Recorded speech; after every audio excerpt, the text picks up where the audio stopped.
You are a vicious bastard, Retaliant. I'm glad you're dead.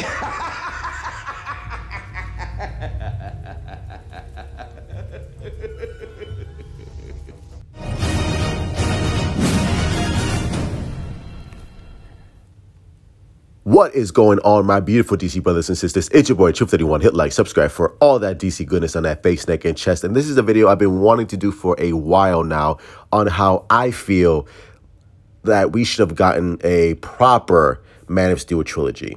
And Zack Snyder recently did an interview like a while back ago talking about how he would have done his proper Man of Steel sequel. And I know some people say BVS is a sequel to Man of Steel.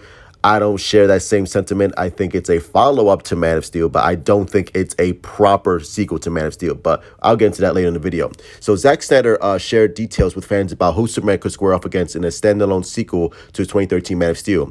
We talked about a Brainiac movie, Snyder told Bro Bible, great name, focusing on cosmic enemies as opposed to mortal ones. I do think that the Kryptonians that are in the Phantom Zone are probably still around, and there was always a possibility for their return. Faora and whoever's left, that was a thing that was always out there that we talked about as a possible sequel. So the fact that Zack Snyder in black and white told these guys like, hey, yeah, this is what I had in mind for a sequel, lets us know that he wanted to further explore Henry Cavill's Superman. And I think, no, I'm pretty sure I know that Warner Brothers took a look at Man of Steel.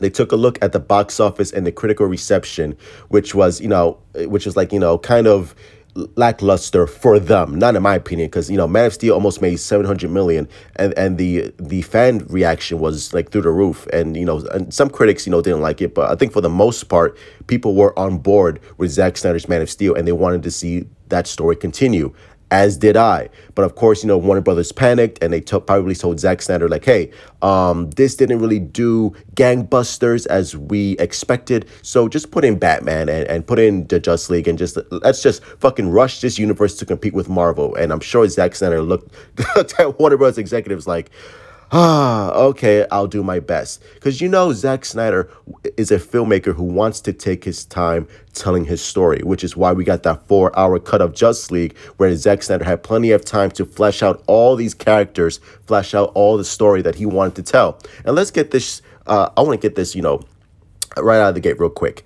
Man of Steel is a masterpiece. It's my favorite of the DCEU movies by far. I love Man of Steel. Man of Steel was the movie that actually brought me back into reading DC Comics. And Henry Cavill, with next to Christopher Reeve, is the best live-action Superman, hands down, which is why I was so upset that, we didn't really get to fully explore and just, the character of Superman.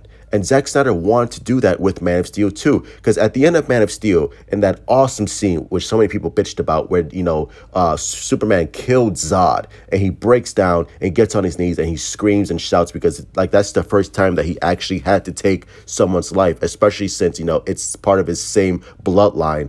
That scene was awesome. It gives me goosebumps every single time. And in the sequel, I felt like Zack Snyder would have really grappled with that. With that reality that, Kal-El for the first time took someone's life. And it would have been really interesting to see how Superman grappled with that. The fact that, he's the only surviving Kryptonian, and the fact that he killed his last remaining bloodline, like that right there is so, like that storyline is filled with so much rich potential to fully explore and really get into the psyche of who Superman is as a character and fully develop that character. And with the exception, with the cherry on top, you would have introduced Faora, who was badass in Man of Steel, by the way, who was in many ways more ruthless than Zod. The fact that we would have seen her come back, and Brainiac, like a live action Brainiac, like there was so much potential for a Man of Steel 2. I truly believe this. If everything went out as planned, Man of Steel 2 would possibly be like the best superhero movie ever made, the best superhero sequel ever made, and possibly the best Superman sequel ever made. Like all the moving parts were there if we would have just let Zack Snyder do his thing. And we've been screaming from the rooftops about how we want to see a live action Brainiac on the silver screen battling Superman. And the fact that, we were robbed of that, bro. Like Zack Snyder had plans to do that. He wanted to do that. He wanted to bring back Ferreira. I have so much trouble saying her name, but she was awesome in the movie, and I think fans would have really loved to see those characters come back. And again, you could have introduced Lex Luthor, and I know there's a lot of things going on, but you could have at least hinted at or just teased Lex Luthor at the end, and just let the audience know, like, hey, this world is filled with all the DC characters. And you could hint at a Wonder Woman, and you could hint at Batman and all that stuff, and let the audience know, like, hey, yeah, Superman is not the only DC hero that exists in this world. And you saw that in Man of Steel when the Superman and Zod were battling on space, and you see the Wayne satellite. So that was Zack Snyder's way of, winking to the audience, like, yeah, Batman exists in my universe. And like I said, Brainiac would have been awesome, bro. The fact that we could have seen Brainiac and Superman battling in a sequel, fans would have lost their mind. And you would have done so many things. You would have, called back to Man of Steel. You would have further explored the psyche of Superman. And we would have gotten to know Henry Cavill as Superman so much more, because we spend so much more time. We could have spent so much more time with him.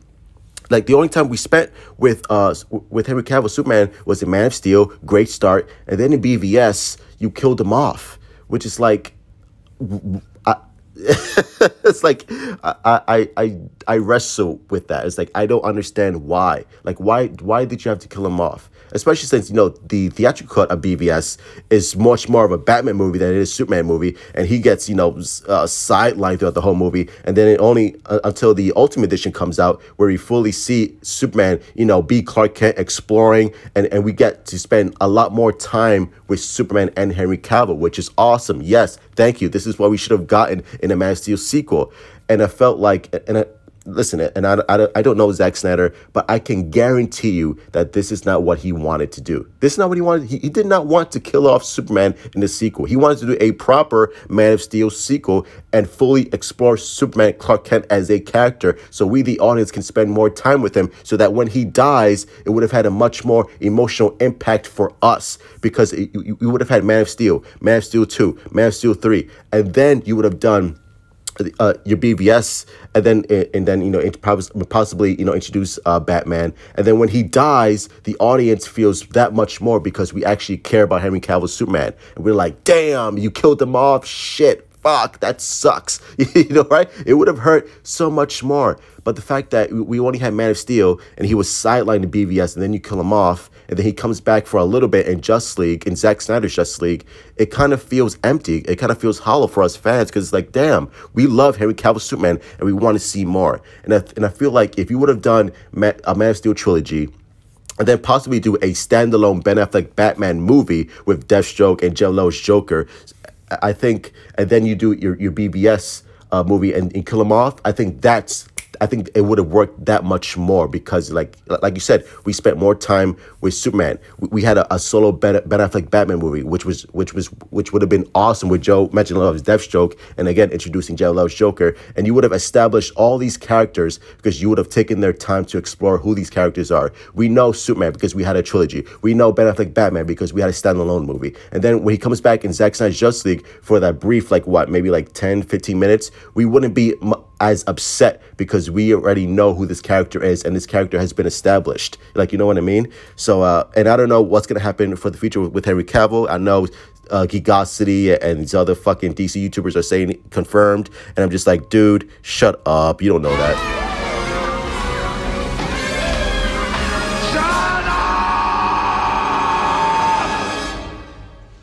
Shut up! Shut up! Shut up! You know what I mean? I just hate that. I hate the DC clickbait shit where people are saying, oh yeah, Henry Cavill just signed a 5-year contract to come back as Superman. Huge update confirmed. The Snyderverse is going to be restored. Nobody knows that. Stop lying to your audience. Nobody knows what's going to happen. We don't even know if Henry Cavill is going to return. And that fucking breaks my heart, because I pray to God every single day that Henry Cavill comes back as Superman, because he's awesome. And we were kind of robbed of seeing Henry Cavill as Superman be further explored in this universe. And again, I'm not blaming Zack Snyder because this is not Zack Snyder's fault. This is all Warner Brothers. Warner Brothers should have had a plan from the very beginning. This is what we're doing. We're doing a Man of Steel trilogy. Awesome. We're doing a standalone Batman movie with Ben Affleck. Awesome. Who's the best live action Batman, by the way? And then we're doing BVS. And then you kill off Superman. Awesome. Great. I'm on board. And then you do Zack Snyder's Justice League 1, 2, 3. There you go. That's your Snyderverse. That's your Snyderverse. How hard is it to do that? That would have been that would have been awesome. That would have been epic. And I think fans, for the most part, would have been very pleased because you have established this universe. You know what I mean? And I don't need a solo movie for every single DC character. But Superman is the heartbeat of this DC universe. Henry Cavill, a Man of Steel, Zack Snyder, they established this universe. So you make sure that you take care of Superman first, and then the rest follows. But as it is right now, I don't know what's going to happen. I pray to God that, Henry Cavill comes back because, like I said, in this universe, because I love Zack Snyder, I love Ben Affleck as Batman, and Henry Cavill Superman is fantastic and awesome. So let's pray to God that this happens. And yeah, man. But anyway, those are my thoughts. Hit like, subscribe, and share, my beautiful DC brothers and sisters. Make sure you guys follow me on Twitter, Instagram, and let me know in the comments down below. What do you think? Do you think I'm being over dramatic, or do you think do you think we should have had a proper Man of Steel trilogy, or are you happy the way that it went down regardless? But as always, hashtag restore the Snyderverse. Love you guys. Stay safe, and yeah, truth out, baby.